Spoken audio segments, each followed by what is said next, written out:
I am somebody who in 2016 voted for Gary Johnson, but I was like just coming out of the Republican Party. Trump made me sick.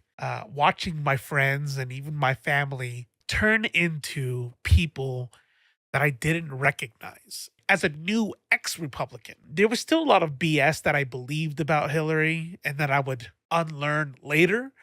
But I did not vote for Hillary for the right reasons, right? It's kind of like back when I didn't like Obama. I didn't dislike him for the right reasons. I disliked him because I was a dumbass who watched Fox News type shit. You know what I'm saying? 2020 comes around. Now, by 2020, I am significantly further left. I am a dues paying member of the Democratic Socialists of America. I am, constantly consuming leftist content, listening to lectures by professors, audiobooks, reading the Communist Manifesto. Like I'm really in this like ADHD, neurospicy, just absorbing everything I can mode. And so Biden comes along, and he is not what I wanted. By this point, I'm hoping Bernie Sanders can do something, and I guess it's safe to say that I was a Bernie bro. But Biden won the primaries. And so he got my lesser evil vote. So now we're in 2024. And if I was slightly left in 2016 and way more left in 2020, October 7th comes around. Israel is attacked. And although I had knowledge of like Israel Gaza situation, it was very wave top knowledge. It was like standard, yeah, there's a lot of shit going on in Israel and Gaza and Palestinians and I don't know. It's kind of complicated. I guess it's complicated, you know. These people are gonna be at war for 1,000 years. You know, these is kind of just dumb shit that the ill-informed say to convince themselves not to give a about what's going on over there. But for one reason or another, this caught my heart and my attention in a way that really no other issue had up until this point. I started paying attention and I saw the way Israel handled and how they have continued to handle what has been going on. And it has been nauseating, disgusting, heartbreaking for me. I didn't want to unfollow those accounts that were showing mothers holding their babies with an empty skull or a father holding up the charred remains of his child. And I really think that what made me be so much more emotionally attached to what was going on here was because in active duty, I was a JTAC. And as a JTAC, I called in airstrikes. My PTSD, my struggles revolve around children. Now, thankfully, I didn't kill any like non-fighting civilians, and I didn't kill any children either. My particular thing is watching kids watching kids pick up body parts from strikes that I conducted. When I look at what's happening in Palestine and I see the strikes that are happening without guarantee they didn't have any JTACs on the ground, they're just boom, boom, boom, boom. Not only these children dying, the families are getting wiped out. Everybody's getting wiped out. And I can't help but think about like what I was doing in Afghanistan. And it's like, wow, this is the same shit. Like we were wiping out fucking Iraq, we're wiping out fucking Afghanistan, and really all for a bunch of bullshit reasons. And I started to get angry for the Palestinians. And what made it worse was the way that I saw supposedly progressive, good, BLM marching, trans rights screaming Jewish people react if they were Zionists. And it hurt. It hurt. I was like, how is this okay? This is not right. I will be honest with you. When Biden stepped down, me and my friend Judah Rad texted each other. He's doing it. He's stepping down. We're so excited. Kamala Harris is it. Yes, let's go. Lifelong leftists would be very disappointed to hear how excited I was with Kamala Harris because you vote to manage damage, to, maybe you can get someone a little better. I really, really like the way that Olay put it. She says, you're voting to put your weakest opponent to what you want to get done. You want to put your weakest opponent in office. I love that. I love that. Because none of them are going to be your friends. But one is going to push harder against you. Beta. Hey, thanks for the follow. Appreciate you. And this voting session really, really hit. So, DNC, Democratic National Convention happens. I'm being a bad leftist and being very excited for a politician like Kamala Harris being the nominee. Then she gives her speech. In her speech, she says a lot of great things.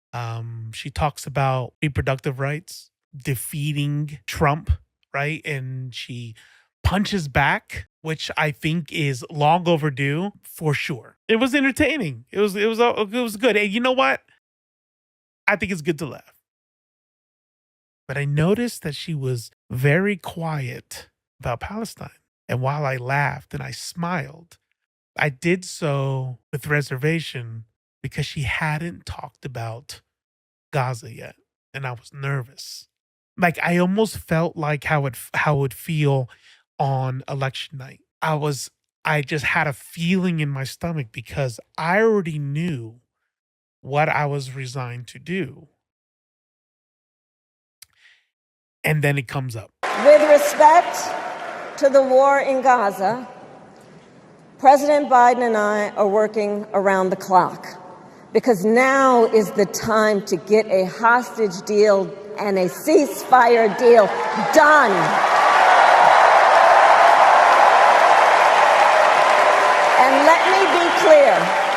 And let me be clear, I will always stand up for Israel's right to defend itself, and I will always ensure Israel has the ability to defend itself, because the people of Israel must never again face the horror that a terrorist organization called Hamas caused on October 7,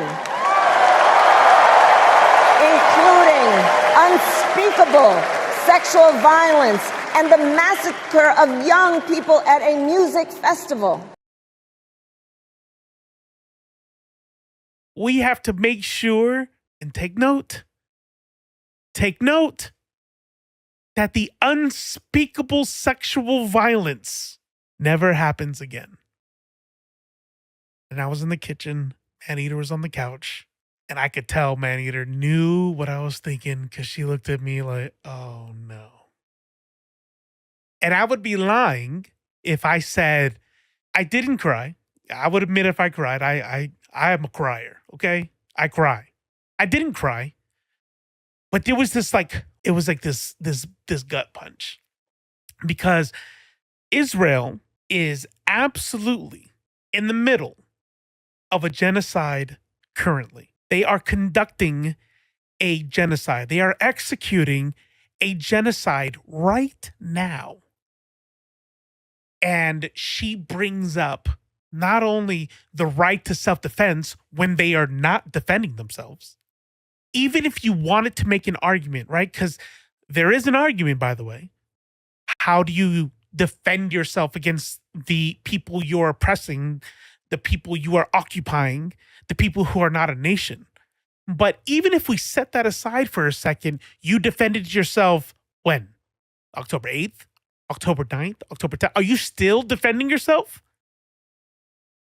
They are absolutely committing a genocide, not defending themselves, but also alludes to a absolute depraved lie sold by Israel, talking about mass rapes.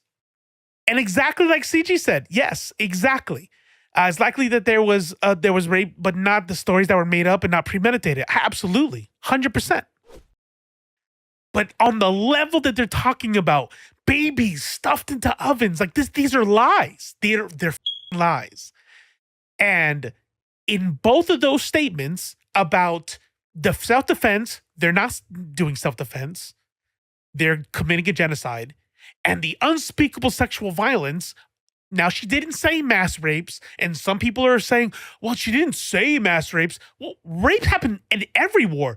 I guarantee you, promise to everything that a Ukrainian soldier in the battlefield somewhere has raped somebody. But nobody's talking about, isn't this crazy that they're just going around? This is, you know what I mean?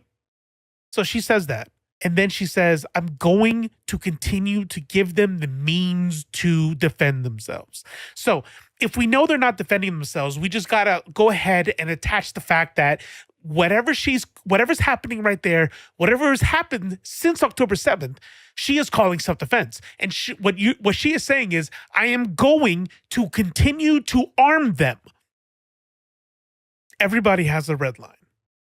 I don't care who you are. Everybody has a line. I'm voting for Harris. I'd be happy to discuss why some other time. For sure, yeah. I've heard a lot of people say they're voting for Harris. You know what? As a matter of fact, let me take this moment real quick to add a disclaimer.